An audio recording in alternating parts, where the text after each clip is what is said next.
ইরানের সর্বোচ্চ ধর্মীয় নেতা আয়াতুল্লাহ আলী খামেনিকে হত্যার পর যুক্তরাষ্ট্রের প্রেসিডেন্ট ডোনাল্ড ট্রাম্প বলেছেন তাকে 2 বার মারার চেষ্টা করেছিলেন খামেনি, কিন্তু তার আগে তিনিই খামেনিকে মেরেছেন। রোববার সন্ধ্যায় এবিসি নিউজের এক সাংবাদিকের সঙ্গে ফোনে কথা বলার সময় ট্রাম্প উচ্ছ্বাস নিয়ে কথা বলেন। শনিবার সকালে তেহরানে যুক্তরাষ্ট্র এবং ইসরায়েলের হামলায় নিহত হন খামেনি। এ প্রসঙ্গে ট্রাম্পের সঙ্গে কথোপকথনের কথা এক্সে লিখেছেন এবিসি নিউজের সাংবাদিক জোনাথন কার্ল।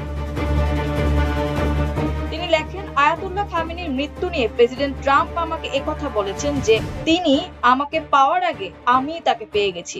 তারা 2 বার চেষ্টা করেছিল, আমি তাকে প্রথমে পেয়ে গেলাম।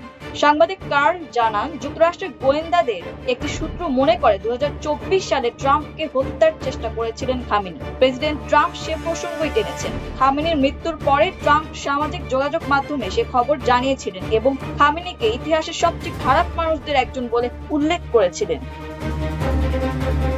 তিনি লেখেন, এটি ইরানের মানুষের জন্য যে কেবল ন্যায় বিচার হলো তাই নয়, মহান যুক্তরাষ্ট্রের জন্য ন্যায় বিচার হলো। সেই সঙ্গে বিশ্বের বিভিন্ন দেশের মানুষ যারা খামেনি এবং তার রক্তপিপাসু গ্যাংদের হাতে নিহত হয়েছেন তারাও ন্যায় বিচার পেলেন। তিনি আমাদের উচ্চ মার্গের অত্যাধুনিক গোয়েন্দা তৎপরতা এবং ইসরায়েলের সঙ্গে ঘনিষ্ঠভাবে কাজ করা এড়াতে পারেননি। তিনি এবং তার সঙ্গে নিহত অন্যান্য নেতাদের কিছুই করার ছিল না।